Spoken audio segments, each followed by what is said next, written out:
Hello friends, welcome to Rajavali Education Channel. இப்போ இந்த வீடியோவில் JEE 2023 question papersலேருந்து coordination chemistry based-ஆன ஒரு question பார்க்க போகிறோம்.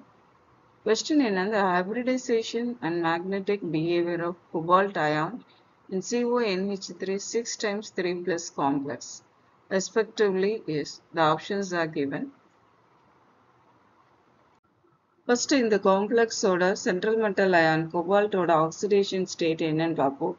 இந்த காம்ப்ளெக்ஸ் நம்ம cobalt plus 6NH3 equal to plus 3ன்னு எடுத்துக்கலாம். அமோனியம் லிகான்ஸ் மாலிகுலா இருக்கிறதுனால அதோட ஆக்சிடேஷன் ஸ்டேட் 0 ஆகும்.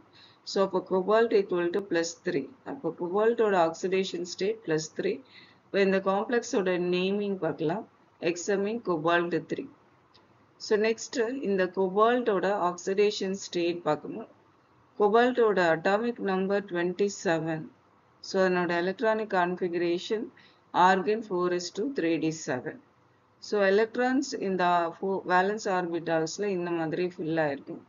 இந்த எலக்ட்ரான்ஸ் எப்படி ஃபில் ஆகுன்னு உங்களுக்கு தெரியும். According to Pauli's exclusion principle and Hund's rule multiplicity படி எலக்ட்ரான்ஸ் ஃபில் ஆகுது. ஸோ இந்த காம்ப்ளெக்ஸ்க்குள்ளார cobalt oxidation state plus 3. So அதனால அது எப்படி எக்ஸிஸ்ட் ஆயிருக்கும், 3 அதோட வேலன்ஸ் ஆர்பிட்டால்ஸ்லேருந்து நம்ம 3 எலக்ட்ரான்ஸை ரிமூவ் பண்ணுறப்போ 3d6 எலக்ட்ரானிக் கான்ஃபிகரேஷனில் எக்ஸிஸ்ட் ஆயிருக்கும்.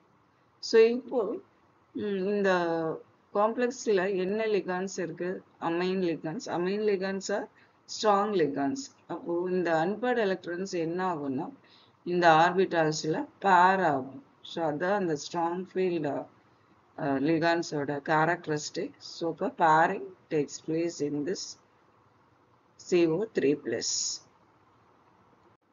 In the presence of strong 6 ligands cobalt 3+ எப்படி pairing ஆச்சுன்னு பார்த்தோம். pair ஆனதுக்கு அப்புறமேட்டு valence orbitalsல 2 d orbitals, அதாவது 2 3d orbitals, 1 4s orbitals and 4p orbitals hybridize ஆகி D2sp3 hybridization ஃபார்ம் ஆகும்.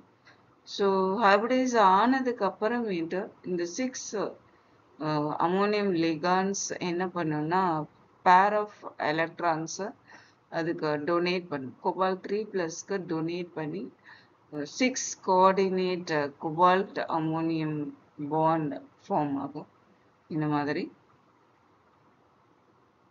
So once coordination bond form ஆனதுக்கு அப்புறம் கோபால்ட்டில் நமக்கு நோ அன்பேர்டு எலக்ட்ரான்ஸ் இப்போ பார்த்தீங்கன்னா தெரியுது. ஸோ அப்போது நோ அன்பேர்டு எலக்ட்ரான்ஸ்னாலே நமக்கு அந்த காம்ப்ளெக்ஸ் என்னவா தான் இருக்கும், டயமேக்னெட்டிக் இன் நேச்சராக தான் இருக்கும். இப்போது இந்த காம்ப்ளெக்ஸில் அமோனியம் லிகான்ஸ் எலக்ட்ரான்ஸை கோபால்ட் 3+க்கு டொனேட் பண்ணி ஒரு கோஆர்டினேட் பாண்ட் ஃபார்ம் ஆகும். இப்போ இதில் 6 அமோனியம் லிகான்ஸ் இருக்கு.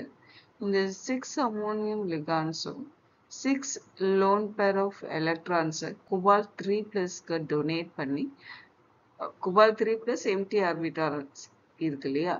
ஸோ இந்த 6 lone pairs of electrons cobalt 3+க்கு டொனேட் பண்ணி 6 கோஆர்டினேட் பாண்ட்ஸ் ஃபார்ம் ஆகும். அதை தான் நீங்கள் இப்போ பார்க்குறீங்க. ஸோ ஹெக்ஸமின் கோபால்ட் 3 ஓட ஸ்ட்ரக்சர் என்னன்னா octahedral structure, D2sp3 hybridization and diamagnetic in nature. So the correct option is third option, D2sp3 hybridization and magnetic behavior is diamagnetic.